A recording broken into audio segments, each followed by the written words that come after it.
Hello everyone, this है आशीष बाजपेयी और आप मेरे साथ बच्चों देख रहे हैं 3D ज्योमेट्री। तो 3D ज्योमेट्री के अंदर हम लोगों ने लास्ट लेक्चर में बहुत ही बेसिक कॉन्सेप्ट सीखे थे। आज हम लोग जो है सेक्शन फार्मूले वगैरह के ऊपर क्वेश्चंस करेंगे, डायरेक्शन कोसाइंस के बारे में जानेंगे। तो फटाफट बच्चों स्टार्ट करते हैं। तो बच्चों, अगर आपने अभी तक आशीष बाजपेयी चैनल या इजी मैथ्स चैनल को सब्सक्राइब नहीं किया तो कर लीजिए। ब्राइटबेन ट्यूटोरियल्स ऐप को भी आप इंस्टॉल कर सकते हैं बच्चों। वहाँ पर आपको awesome content which is going to give you 100% है बच्चों, और टेस्ट सीरीज़ वगैरह हैं जो आपको बहुत हेल्प करेंगे। ठीक है, तो चलिए कुछ क्वेश्चन करते हैं। हम लोगों ने पिछली क्लास में सीखा था कि जिस तरीके से हम जो है 2 डायमेंशन में सेक्शन फार्मूला वगैरह यूज़ करते थे, एग्जैक्टली उसी तरीके से सेक्शन फार्मूला जो है 3 डायमेंशन में भी यूज़ होता है। केवल चेंज क्या आता है बच्चों? चेंज आता है कि जेड कोऑर्डिनेट भी आ जाता है। अभी क्या होता था, we were only playing in X Y and now we have started playing with Z axis also. तो चलिए यहाँ पे लिखिए, क्वेश्चन बहुत ही सिंपल सा होने वाला है। Find the ratio in which line joining A, that is 1 comma minus 3 comma 2, and B minus 2 comma 1 comma 4 is cut by first xy plane and the second is zx plane। ठीक है, तो कैसे करेंगे भाई? तो देखिए यहाँ पर सबसे पहले आप जो है कोऑर्डिनेट्स लिख लीजिए। ठीक है, क्या करेंगे आप? कोऑर्डिनेट्स लिख लीजिए। तो ए के कोऑर्डिनेट्स क्या हैं?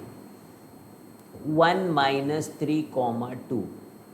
बी के कोऑर्डिनेट्स क्या हैं बच्चों? -2 कॉमा 1 कॉमा 4। यहाँ पर कोई पॉइंट है दैट इज P जिसका रेशियो लेमडा इज टू 1 है। तो P का कोऑर्डिनेट क्या हो जाएगा? -2 lambda plus 1 upon lambda plus 1 comma lambda -3 upon lambda plus 1, और यहाँ पर दूसरा क्या हो जाएगा? 4 lambda plus 2 upon lambda plus 1। तो यही कोऑर्डिनेट्स हो जाएंगे आपके P के। क्लियर है? ये फॉर्मूला लगाएंगे आप, यही कोऑर्डिनेट्स हो जाएंगे आपके P के। अब देखिए, क्योंकि ये एक्स वाई प्लेन है तो एक्स वाई प्लेन में जेड का कोऑर्डिनेट जो होता है वो 0 होता है। एक्स वाई प्लेन ये प्लेन है, और जेड मतलब उसकी हाइट, तो हाइट नहीं है, आप प्लेन पे ही हैं। जैसे ये है, तो अगर ये एक्स वाई प्लेन है तो देखिए यहाँ पर जेड का कोऑर्डिनेट ऐसे बाहर की तरफ जाता है। अगर आप इस एक्स वाई प्लेन से थोड़ा आगे जाते हैं, पीछे जाते, तो जेड का कोऑर्डिनेट्स अपीयर होता एक्स वाई प्लेन पे। जेड जो होता है वो 0 होता है। तो अब करना क्या है आपको? ये जो जेड वाला पार्ट है ना, ये जो जेड वाला पार्ट है इसको 0 के बराबर करना होगा, क्योंकि ये है ही नहीं, एक्स वाई प्लेन में जेड होता ही नहीं।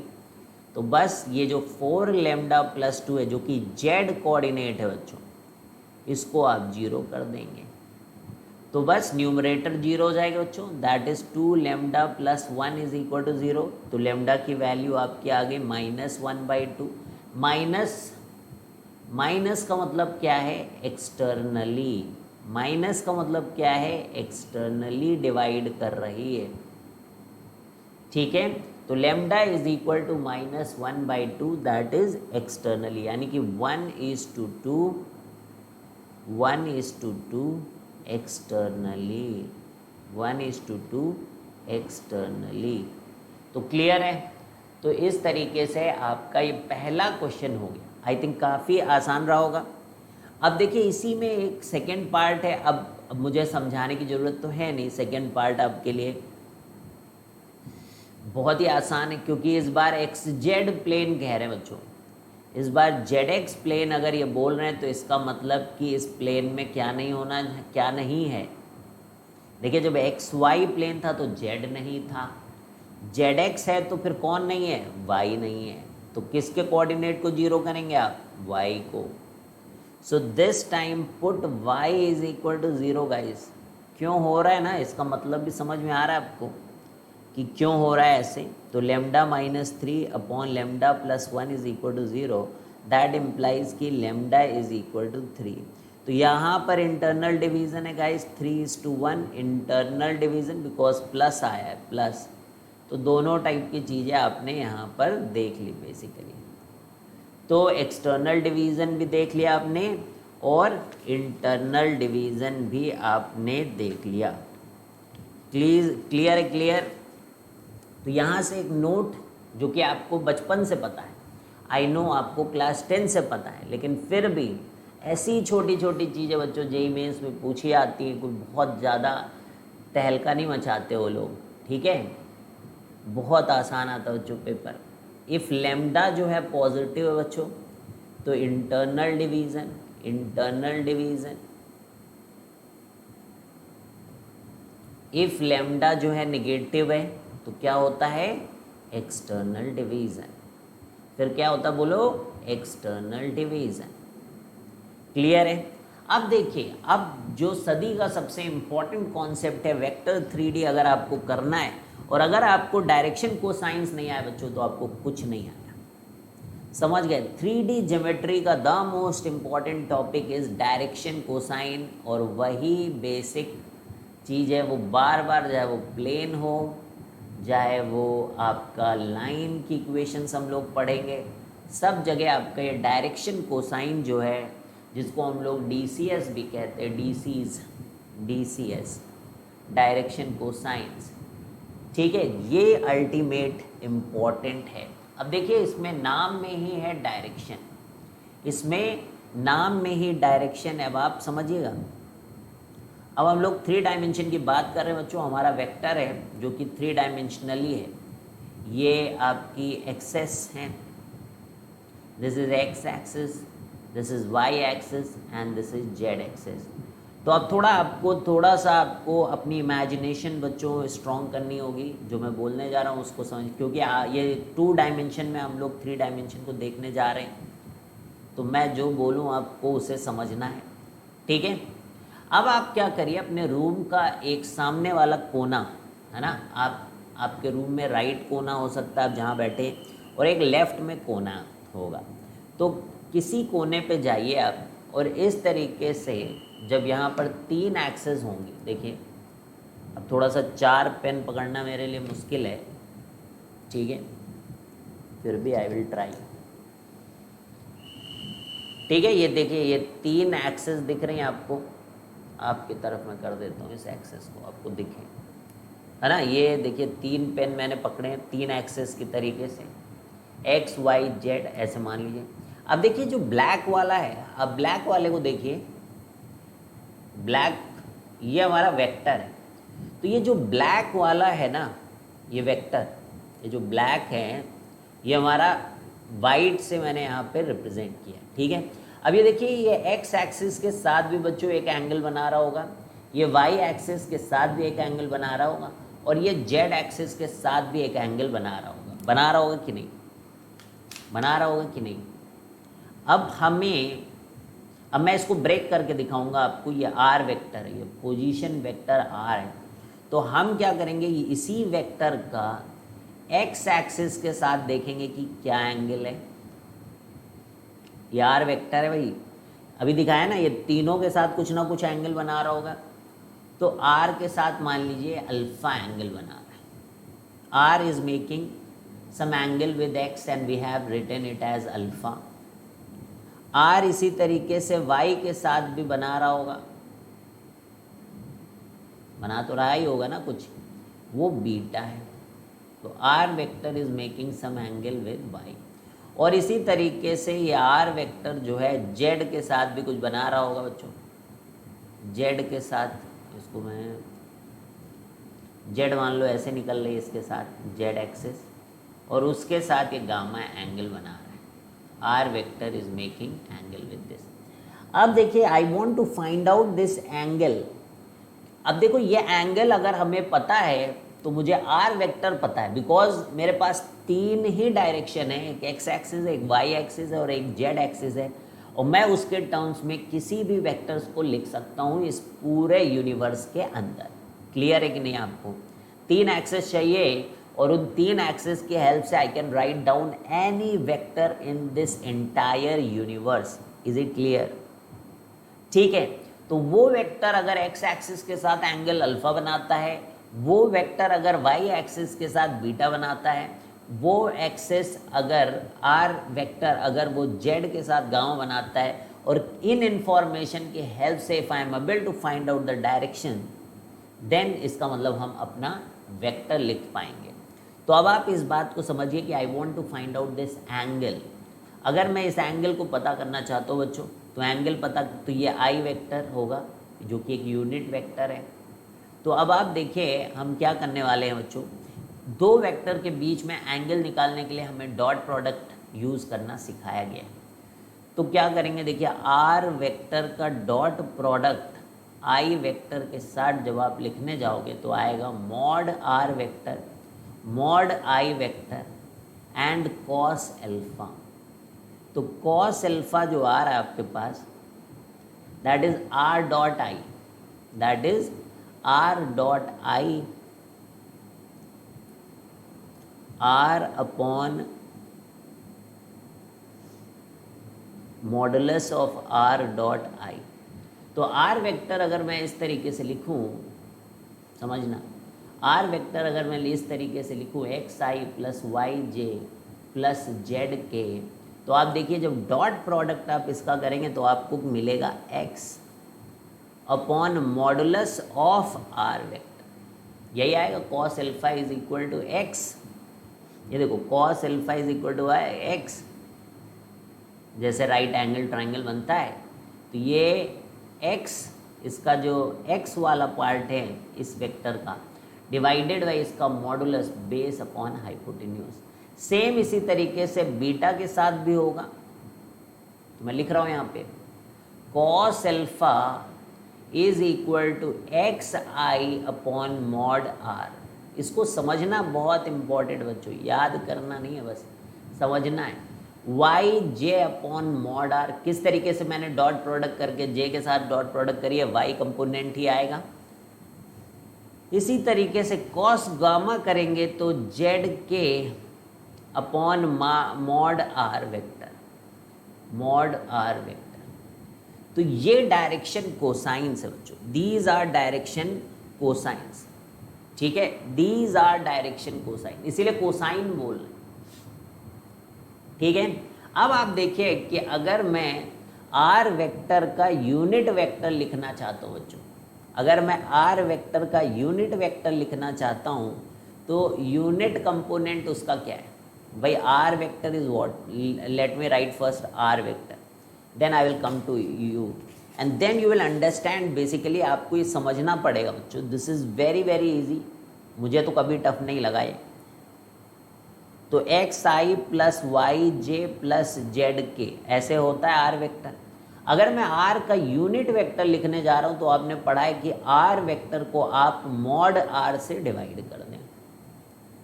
तो जब मैं इसको मॉड आर से डिवाइड करूंगा तो मॉड आर से करूंगा तो कैसे होगा, X upon mod R I plus Y upon mod R J plus Z upon mod R K. अब एक्स अपॉन आर क्या आया, देखिए कॉस अल्फा। तो आर का जो यूनिट वेक्टर यानी कि डायरेक्शन अगर हम किसी वेक्टर का चाहते हैं, तो अगर हमारे पास डायरेक्शन कोसाइन है तो आप देखिए आप उसका यूनिट वेक्टर लिख पा रहे हो जो, ये देखिए, ये यहां पर बड़ी बात है, ये यहां पर बड़ी बात है। क्या आपको यहां से एक बात और समझ में आई कि ये यूनिट वेक्टर है, तो cos square alpha plus cos square beta plus cos square gamma की वैल्यू 1 भी है। अब देखिए आप रख ही लीजिए, इसका स्क्वायर करेंगे आप, इसका स्क्वायर करेंगे, इसका जोड़ेंगे, और मॉड आर क्या है आपका, मॉड आर क्या है, कर लोगे ना भाई, X square plus Y square plus Z square का अंडर रूट, ठीक है, यही तो होता है मॉड आर।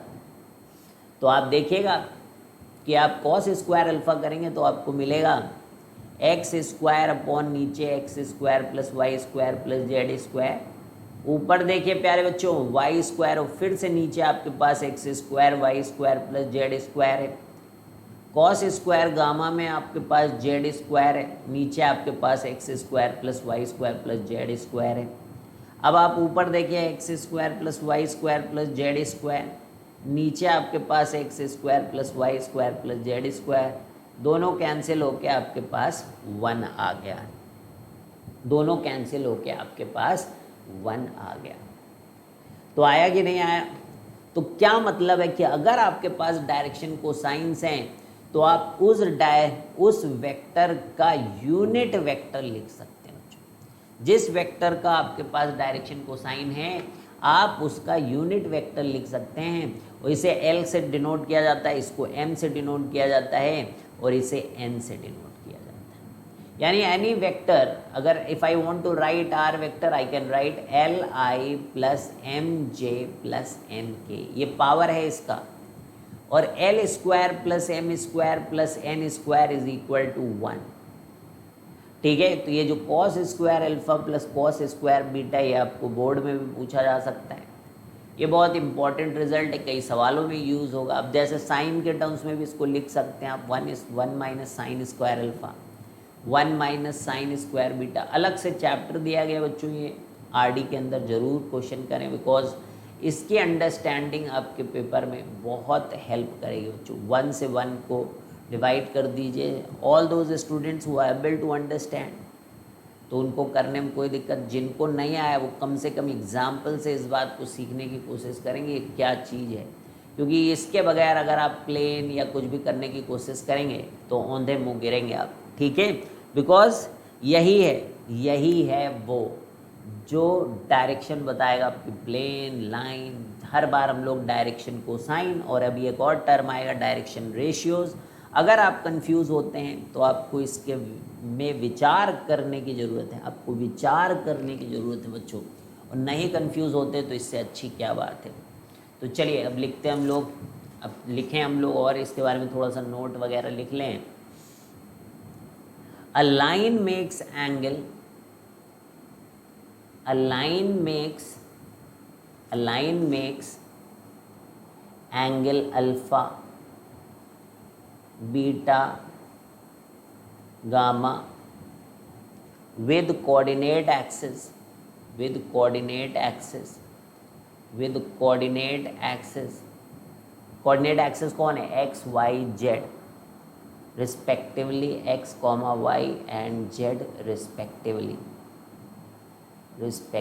समझ में आ गई बात? देन डायरेक्शन कोसाइंस आर, बोलिए क्या है direction cosines? Cos alpha, cos beta and cos gamma respectively. ठीक है, ये आ गया। तो अब जैसे हमारे पास एक लाइन है, तो इसके अलोंग 2 टाइप के वेक्टर्स लिखे जा सकते हैं। अगर ये वेक्टर है तो इसके डायरेक्शन कोसाइन अगर मान लीजिए है कॉस अल्फा, कॉस बीटा और कॉस गामा। ठीक है, तो अगर इसी के अपोजिट है तो भाई ये तो निगेटिव वेक्टर हो गया ना पहले का, और वेक्टर के लिखा कैसे जा रहे हैं? यूनिट वेक्टर अगर आप लिख रहे हैं तो कॉस अल्फा आई प्लस कॉस बीटा जे प्लस कॉस गामा, तो इसका में माइनस तो आ ही जाएगा ना भाई, this is negative vector of this vector. तो इसके डायरेक्शन को साइंस होंगे प्यारे बच्चों minus cos alpha minus cos beta and minus cos gamma. हो जाएगा, बोलो हो जाएगा। तो अब यहाँ से ध्यान दीजिए आप,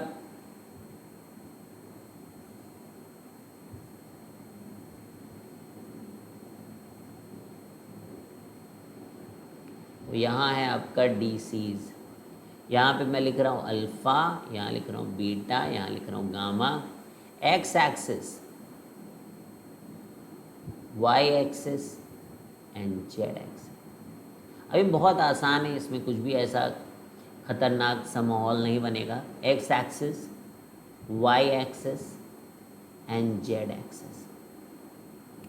तो एक्स एक्सिस के साथ अगर अल्फ़ा 0 है, बीटा 90 है और गामा 90 है, तो एक्स एक्सिस का एंगल अगर आप देखो तो एक्स एक्सिस के साथ तो 0 ही होता है, एक्स एक्सिस का वाई एक्सिस के साथ 90 डिग्री होता है और गामा के साथ भी 90 होता है। तो DCS क्या होते हैं भाई? Cos of 0 that is 1, cos of 90 0, तो 1 0 0 अगर किसी का DCS है तो वो एक्स एक्सिस है, ठीक है। तभी तो वो आई यूनिट वेक्टर है बच्चों, केवल आई यूनिट वेक्टर है, आई एक्स एक्सिस।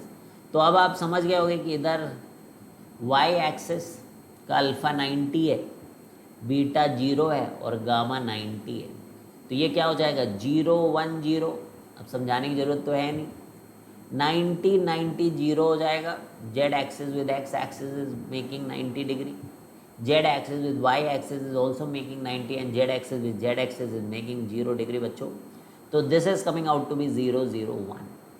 तो क्लियर है, अगर कोई एक्स एक्सिस का डायरेक्शन कोसाइन पूछता है तो 1 0 0, वाई एक्सिस का कोई डायरेक्शन कोसाइन बोलता है तो 0 1 0, और जेड एक्सिस का अगर कोई कोसाइन पूछता है तो 0 0 1 होगा। तो चलें शुरू करें बच्चों कुछ और क्वेश्चन, जिससे कि आपको फील आए। फील इज़ नेसेसरी, जब तक फील नहीं तब तक तो कोई मज़ा ही नहीं बच्चों, क्योंकि क्वेश्चंस फील से होते हैं बच्चों, क्वेश्चन रटने से नहीं होते, क्वेश्चन होते हैं फील से। जिन क्वेश्चंस की फील आ जाती है वो क्वेश्चन आप एग्जाम में फोड़ के आ जाते हैं, ठीक है। तो स्ट्रेट लाइन दोस्तों, straight line which lies in X Y plane, अब देख लिया आपने, जेड है ही नहीं, which lies in X Y plane, तो लैंग्वेज में ही तो सब छिपा रहता है। Makes 30 degree with X axis, makes 30 degree with X axis, with x axis, find direction cosine, find direction cosine, find direction cosine, find direction cosine। तो सबसे पहले आपको डायरेक्शन कोसाइन पाने के लिए आपको एंगल लिखने पड़ेंगे बच्चों, ठीक है। सबसे पहले आपको एंगल लिखने पड़ेंगे। तो देखिए x 30 डिग्री अगर कोई वेक्टर 30 डिग्री एक्स एक्सिस के साथ बना रहा है तो उसका अल्फ़ा कितना हुआ 30 डिग्री। अब क्योंकि वो एक्स वाई प्लेन में है तो ऑब्वियसली अगर वो एक्स वाई प्लेन में, ध्यान से देखना, अगर वो एक्स वाई प्लेन में है स्ट्रेट लाइन, अगर वो 30 डिग्री से एक्स एक्सिस से बना रहा है तो ऑब्वियसली वो वाई एक्सिस से 60 डिग्री बना रहा होगा, तो बीटा 60 डिग्री। अब इस लाइन का एंगल आप जेड एक्सिस के साथ देखें, एक्स वाई प्लेन में कोई भी वेक्टर हो, एक्स वाई प्लेन में कोई भी वेक्टर हो, जेड हमेशा उसके साथ 90 डिग्री एंगल बनाएगा, कोई भी किसी भी डायरेक्शन में हो, z is always perpendicular to entire x Y plane. X i तो आई क्रॉस जे करने से ही क्या आया है, और आपने क्रॉस प्रोडक्ट में पढ़ा है कि जो रिजल्ट आता है that is perpendicular to both the vectors as well as the plane created by those vectors. तो यानी कि यहाँ पर गामा की वैल्यू 90 डिग्री हो जाएगी। अब आपको डायरेक्शन कोसाइन चाहिए, तो कॉस अल्फा यानी कि cos 30 which is √3/2, cos beta which is cos 60 which is nothing but 1/2 is √3/2, and cos gamma which is cos 90 is equal to 0. So if I want to write my r vector, this is what √3, because आपको मैंने बताया कि r vector क्या होगा, cos alpha I plus r unit vector, obviously it's a unit vector, ठीक है। अगर vector भी लिखने की बात आती मुझसे, ये तो आ ही गए डायरेक्शन कोसाइंस जो कि पूछा गया, लेकिन अगर यूनिट वेक्टर लिखना है मुझे आर का तो वो हो जाएगा √3/2i प्लस 1/2j, यही हो जाएगा unit vector, √3/2i plus half j unit. बताइए कुछ समझ में आया कि नहीं आया, बताइए कुछ समझ में आया कि नहीं आया, ठीक है। आगे बढ़ें, आगे a straight line makes 60 degree with x and y axis, with x and y axis. Find angles with z axis. ठीक है, तो अब देखिए इस बार क्या है, अल्फ़ा 60 डिग्री है और बीटा 60 डिग्री है. They are asking for gamma. It's a so easy question because you already know cos square alpha plus cos square beta plus cos square gamma जो होता है वो 1 होता है.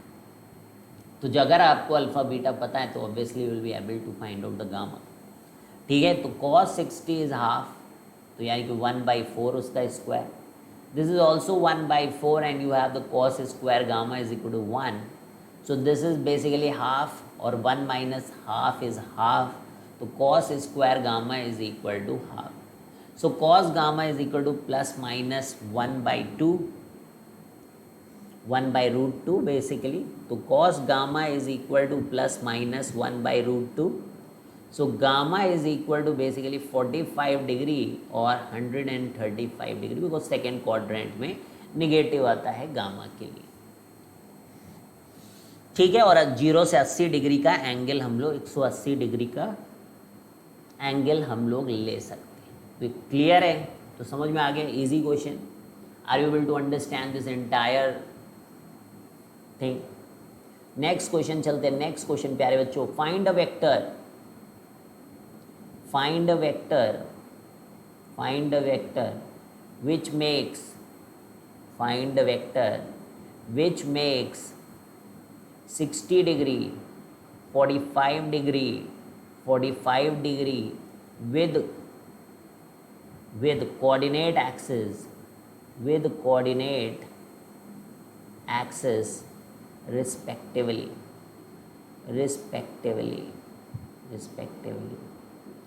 is of magnitude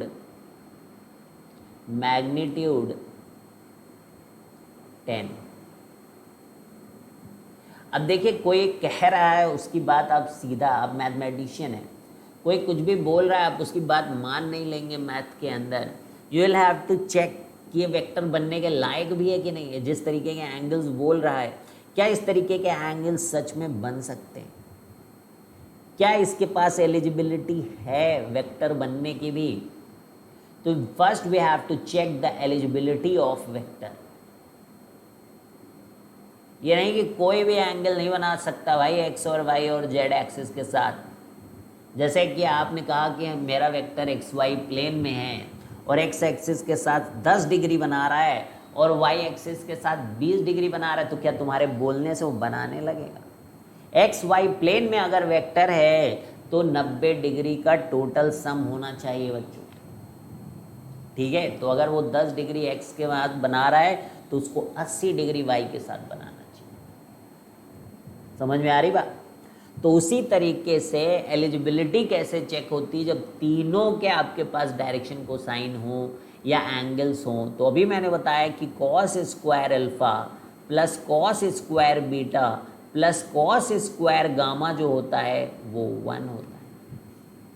तो अब आप यहाँ पे cos square 60 degree plus cos square 45 degree plus cos square 45 degree, इसको चेक करना पड़ेगा कि ये 1 आ भी रहा है कि नहीं.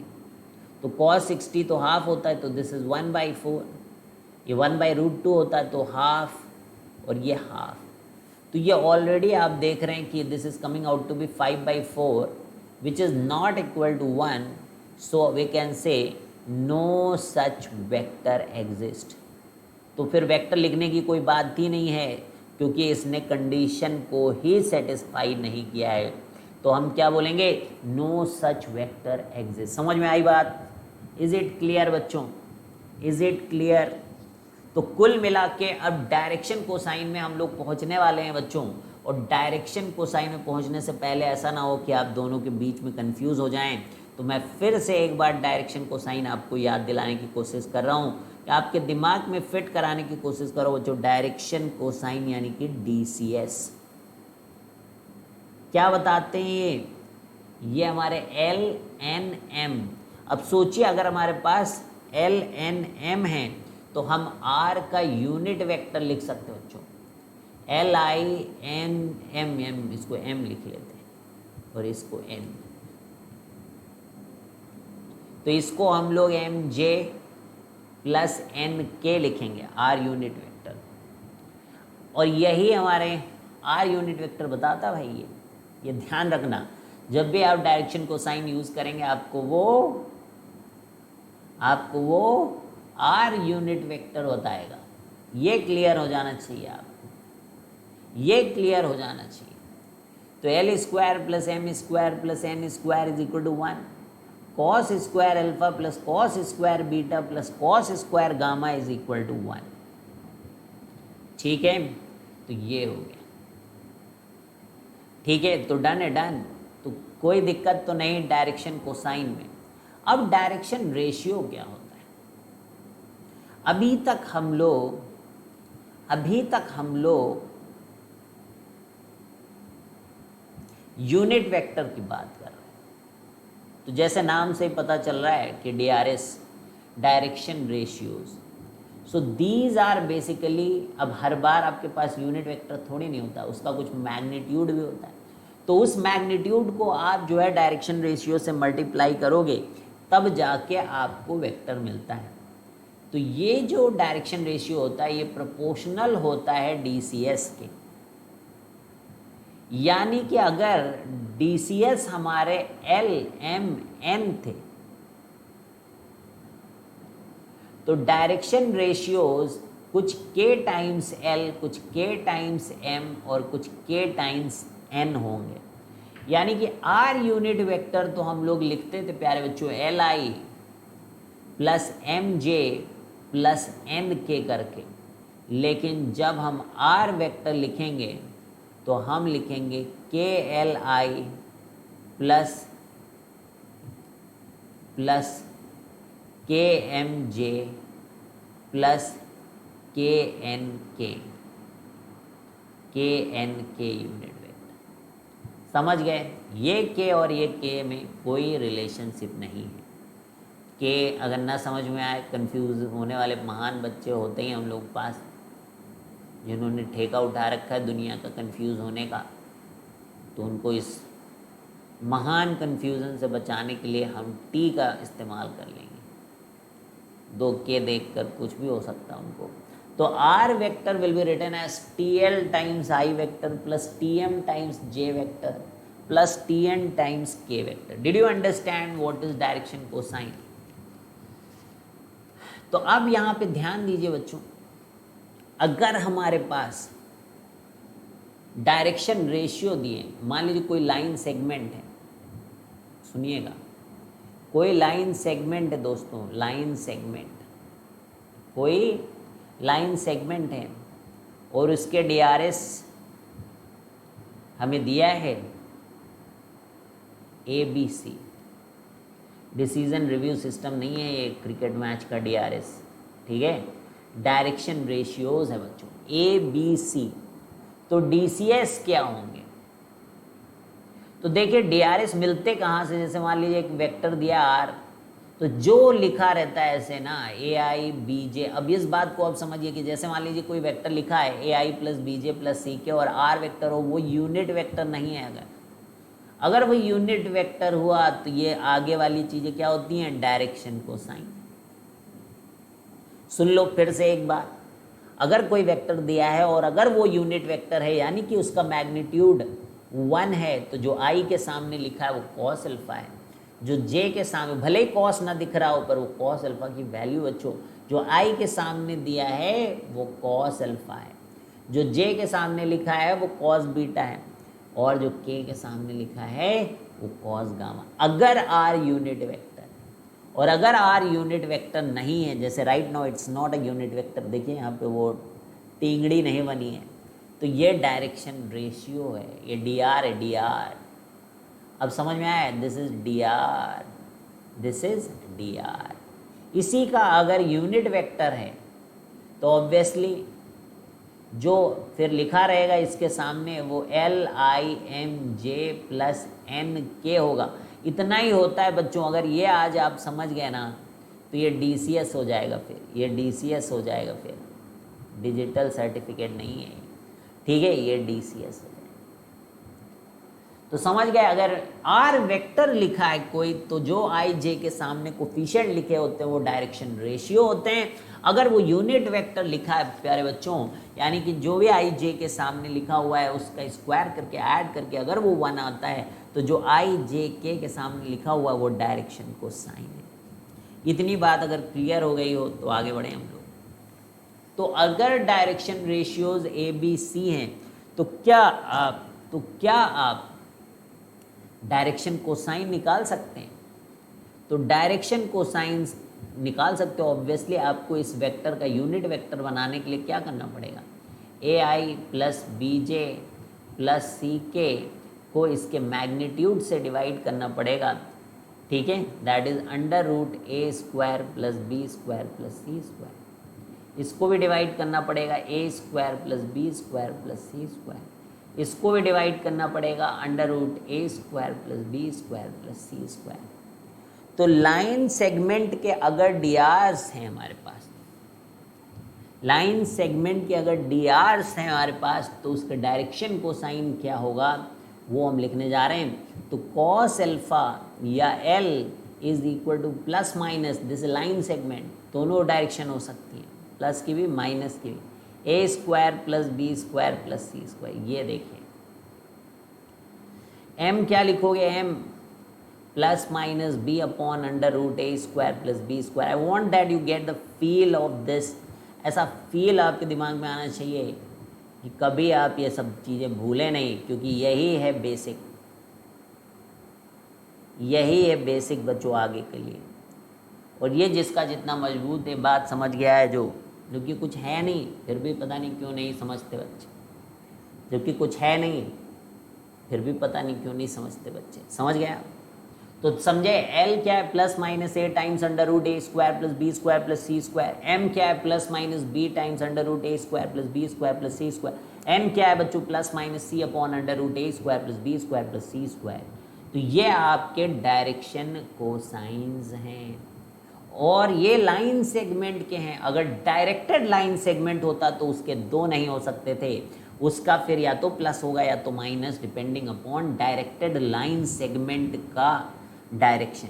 लाइन सेगमेंट लिखा है तो ये प्लस भी हो सकता है और माइनस भी हो सकता है, लेकिन डायरेक्टेड लाइन सेगमेंट दिया तो ये आइदर प्लस होगा आइदर माइनस होगा, दोनों डायरेक्शन नहीं हो सकती, ये ध्यान रखिएगा। समझे? तो अब एक सवाल करेंगे हम लोग। अब मान लीजिए हमारे पास पॉइंट दिया है, ये भी बहुत इंटरेस्टिंग बात है। मान लीजिए हमें पॉइंट A दिया है प्यारे बच्चों, और उसके कोऑर्डिनेट्स दिए हैं x1, y1 और z1, और एक B पॉइंट दिया हमें जिसके हमें कोऑर्डिनेट्स दिए हैं y2, z2। तो अगर हमसे कोई कहता है कि डायरेक्शन रेशियो बताओ, डायरेक्शन कोसाइन बताइए इस लाइन सेगमेंट के AB के, AB वेक्टर अगर मैं चाहता हूँ, ठीक है, तो पहले अब R वेक्टर लिख लीजिए। तो R वेक्टर कैसे लिखते हो, B से A को सब्ट्रैक्ट करके, इतना तो आता ही होगा। पॉइंट से वेक्टर कैसे लिखा जाता है, नहीं आता तो भैया Ram Ram. y2 minus y1 times J vector plus Z2, बिना वेक्टर पढ़े कृपया छुएं भी नहीं वेक्टर 3D को, ठीक है, कुछ पल्ले नहीं पड़ेगा। तो ये R वेक्टर है, तो यही तो है डायरेक्शन रेशियो। अभी मैंने कहा जो आई जे के सामने लिखा होता है दोस्तों, वही तो डायरेक्शन रेशियो होता है। तो वी कैन राइट दोस्तों डायरेक्शन रेशियोज।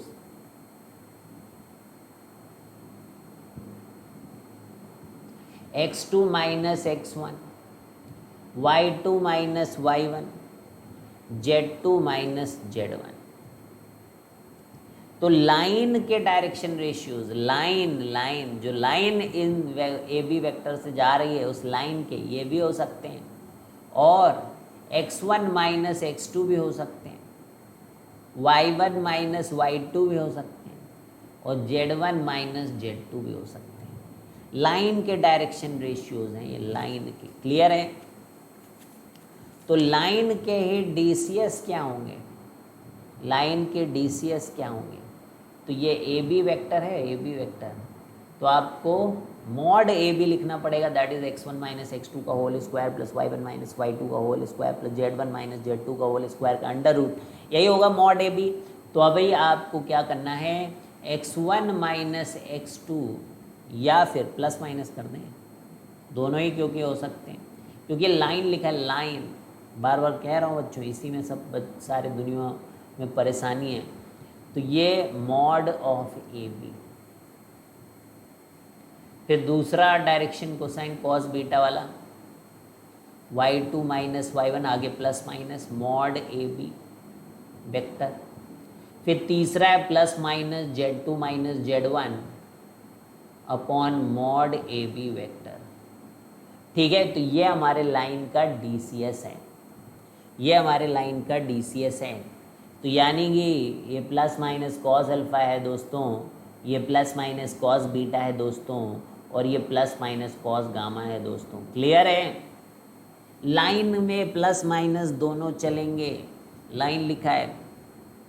अब क्वेश्चन देखिएगा, ये बहुत आपको मज़ा आएगी। फील आई फील कि कहना क्या चाहते हैं हम लोग। इफ DRS मतलब direction ratios, if DRS of directed, अब देखिएगा बच्चों, अब कहानी में ट्विस्ट है, डायरेक्टेड बोल रहे हैं। अभी लाइन सेगमेंट बोलते हैं ना, तो प्लस माइनस के अपने को दोनों लेने पड़ते हैं, लेकिन अब डायरेक्टेड लाइन सेगमेंट लिखा है। अब ध्यान देना ये सब शब्दों को, ये शब्दों के माया जाल में फंसना नहीं आपको, ठीक है? आप हमारे स्टूडेंट हैं, आपको हर बात पता रहनी चाहिए, ठीक है? तो फाइंड DCS, तो कुछ नहीं है, ये क्या है, ये R वेक्टर हम लोग लिख सकते हैं दोस्तों, 2i minus 3j plus 6k, ये DRS है 2 3। फिर क्या, मॉडुलस निकालिए, मॉड R निकालिए सबसे पहले दौड़ के, तो 2 का होल स्क्वायर प्लस माइनस 3 का होल स्क्वायर प्लस 6 का होल स्क्वायर, कितना आ रहा है बच्चों, 36 प्लस 9 45, 4 49, तो रूट ऑफ 49 इज 7। अब बताइए कॉस अल्फा की वैल्यू 2/7, कॉस बीटा की वैल्यू प्यारे बच्चों -3/7, और कॉस गामा की वैल्यू बोलिए बच्चों 6/7।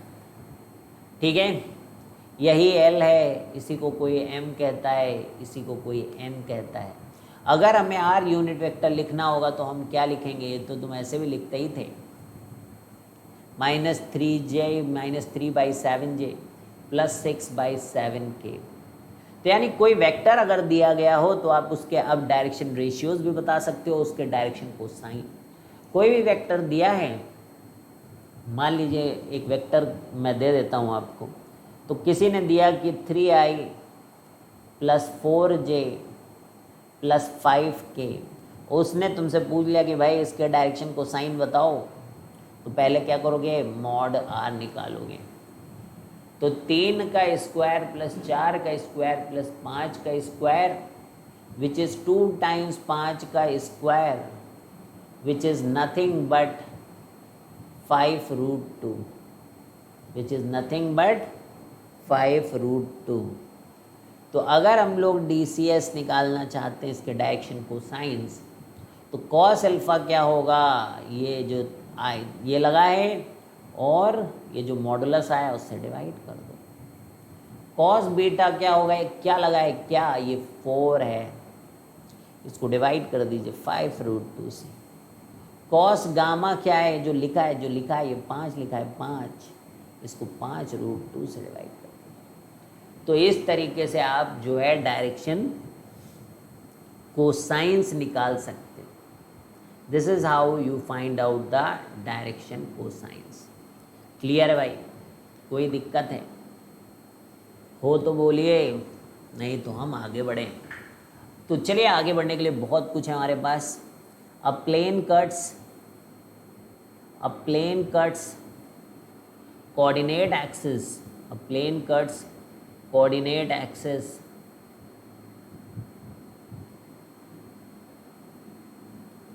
coordinate axis at point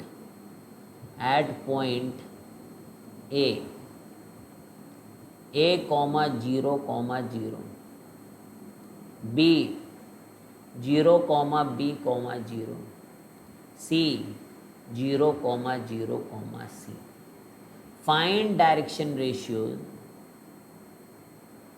Find direction ratio joining B and centroid of triangle AOC where O is origin. Where O is origin. तो देखिए भाई,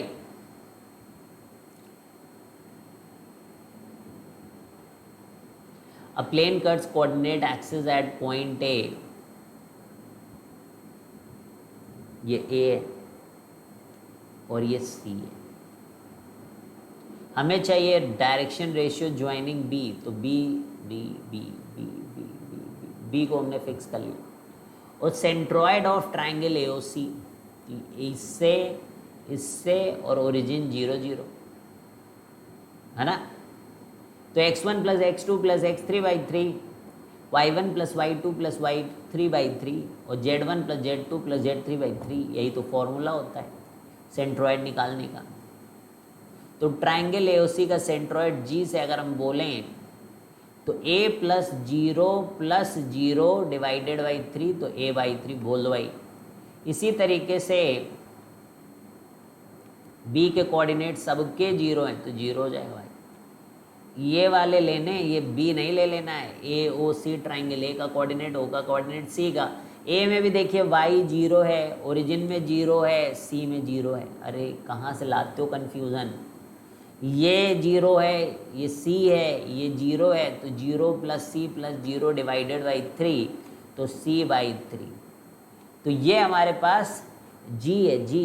तो ये क्या है हमारे पास, सेंट्रॉयड।